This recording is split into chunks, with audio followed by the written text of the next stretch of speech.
Privet, Katila, WanderingRusski desu. So today I wanted to explain and break down what Identitarianism is.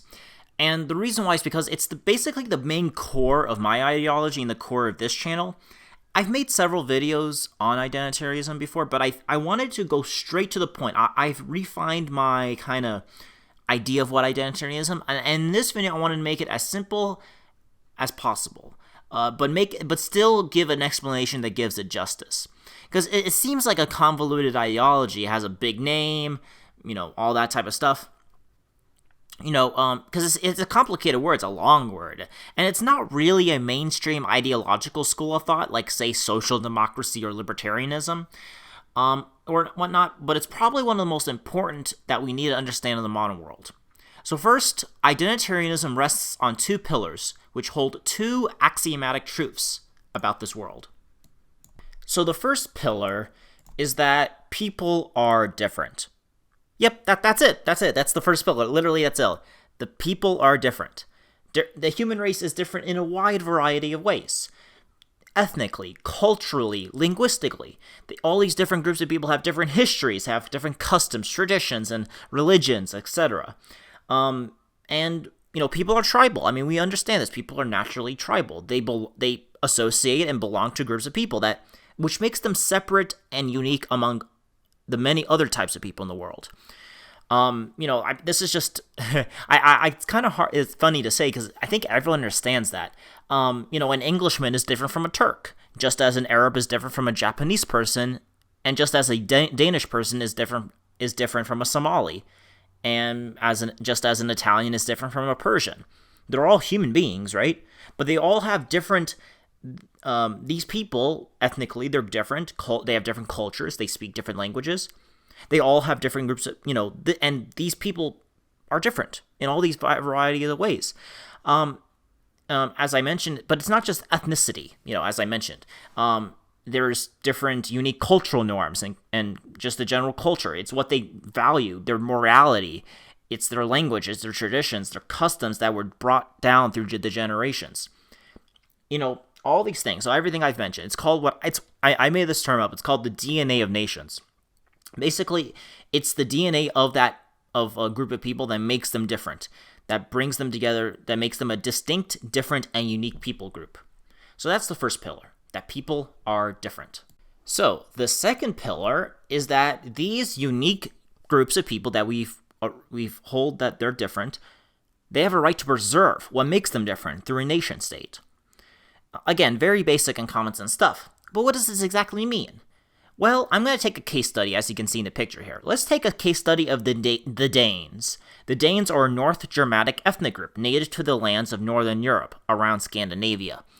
Their ancestry dates back thousands of years, and this ethnic group, which became distinct from the other Germanic and Scandinavian peoples in the area over the centuries, have created their own unique Danish culture with its own unique foods and customs and traditions and values and mores. They have their own unique festivals and celebrations. They have a rich, artistic, scientific, philosophical, music, literary, and architectural heritage.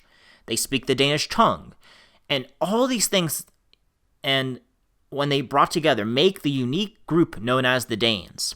Now, this group has a nation, or should be, a nation called Denmark. They inhabit the nation of Denmark.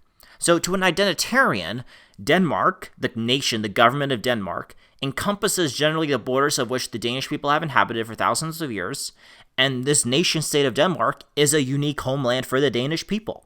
The Danish people are different, and they have a right to preserve it. So, and it also it shows an example that protects their own unique way of life and their heritage. So, a Danish identitarian wishes the Danish state. What a Danish identitarian asks from a Danish state is to protect his group's unique heritage. There's only about 10 million Danes in the whole world that have either full or mostly full Danish heritage. What the place of Denmark gives them is a homeland that serves as an expression of their uniqueness that sets them apart from the other people of the world. So these are the two main pillars of identitarianism. And after hearing those two, you might be thinking, hey, that's just common sense. And, you'd be right. People are different and form into different groups, and they have a right through their states to create a place that is specifically for them and their posterity. And this is a philosophy for every people group of this world. And just because I'm saying people have a right to exist and have their own nation states does not mean that we can't, work with each other on international projects or, maybe work in each other's countries. That doesn't mean we can't travel to each other's countries. That doesn't mean we can't appreciate other cultures and other ways of life. This is not, as some may charge, a hateful ideology. It's an ideology of love. It's loving who you are and wanting it to be protected and wanting different people to have that exact same right to self-determination. It's a very simple thing. So, it's just simply saying, like, just because and so basically what I'm trying to say is that if I want, Denmark can still be, can still be Danish, but that doesn't mean we can't, it's just shutting off everything. We could still appreciate other cultures and appreciate other ways of life. So it's just a very simple way of saying that, this isn't like some hateful thing. A lot of people will try to charge that, but they'll be wrong. Like, for example, this is what, guides, this philosophy of identitarianism is what guides anti-imperialism, anti-war sentiment, and pro-self-determination movements all throughout the world. And what I mean by that is, like, have you ever desired that the Palestinians have a right to their own state? What about the Kurds? What about the Tibetans in China? These are all identitarian statements. Have you condemned imperialism, unjust war? These are rooted in identitarianism.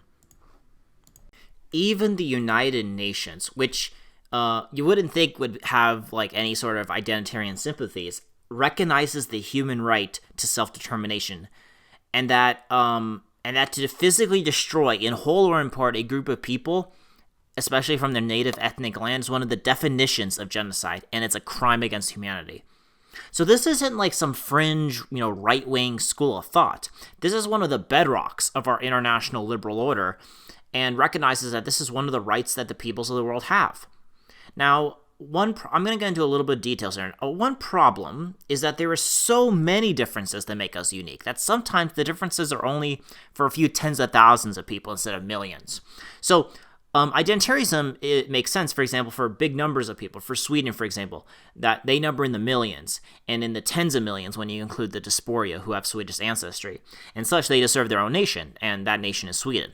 Now, but what about the Sami? Now, the Sami live in, like, Scandinavia, in Norway, Sweden, and such like that. But they're not as much as them. I think there's only a few tens of thousands of them, I believe. I need to look it up. But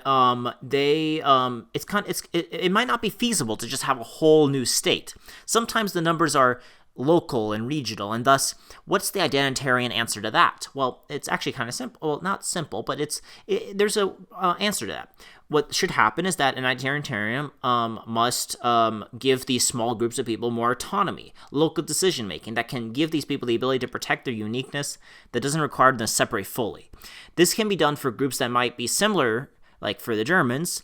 Like, for example, a best way to describe this is Bavaria. Now, Bavarians, people who are born in Munich and things like that, they're Germans through and through. They're Germans, just as German as the people who live in, say, Baden-Württemberg, but for ethnically wise, but there's like a bit of a local blend, a local culture there that's a bit different. So if you compare a Bavarian to a person from Schleswig and Holstein, they're German and they're united in that identity, but there's a more local level, and there could be different variations, and thus a lot of in identitarianism is very localized, and like kind of trusts people to protect that local differences as well, even if they're united in that grander kind of German identity in that sense, in that specific circumstance. So that's kind of how you would respond. So what does an identitarianism? What would an identitarian practice in real life? So I've talked about the philosophical foundations. What are some practical things that an identitarian should do and advocate for in their home countries? Well, there's a few things. Now, identitarians vary widely in economics, in social issues, in the ways they think of political. Are they pro-democracy, constitutional monarchy, whatever you want. But there's a few things that make identity that you have to advocate for if you want to be an identitarian. One, let's take for the Danish example again. What would a Danish identitarian advocate for? Well, they would advocate for, one, reducing immigration and repatriating those who have already immigrated. So, instead of importing more people from the third world into Denmark, they would make them leave and go back to their own homelands. Another thing would be having a pro-family policy and advocating for a more greater birth rate to preserve the tradition, to help maintain the population, at least at a stable 2 babies per family level. Another thing they would advocate for is an emphasis on teaching and promoting the culture and language of the Danish people in schools, and using government funds for promoting Danish art, promoting Danish festivals and traditions, and so forth. As I say, you could be a socialist, a conservative, a libertarian, or what have you, but you could still believe that people are different and should have a right to self-determinations. Identitarians stand against the wholesale replacement of the native populations through genocide, either that be through mass, actual mass extermination, forced, mass immigration, forced multiculturalism, and so forth. And they would oppose that at every front. So, and the fundamental question is, why should Copenhagen feel like we're in Islamabad? That's the question. That's kind of a fundamental question that an identitarian from Denmark would ask. And it's like, no, Copenhagen is different. Pakistanis have Pakistan, and Denmark has Danish people. So that's the question. That would how identitarians would act in a Danish sense in practical terms. So the peoples of the world are different, and they're beautiful in their own unique way. And we should all strive for the groups of people of this world to protect their identity and have it continue to be a unique people group. Let's fight for this world where, instead of destroying everything into a mass of soulless consumers with no identity, we fight for a world where everyone appreciates and respects each other, and we have it where all the groups of people have a nation they can call home to protect and preserve who they are.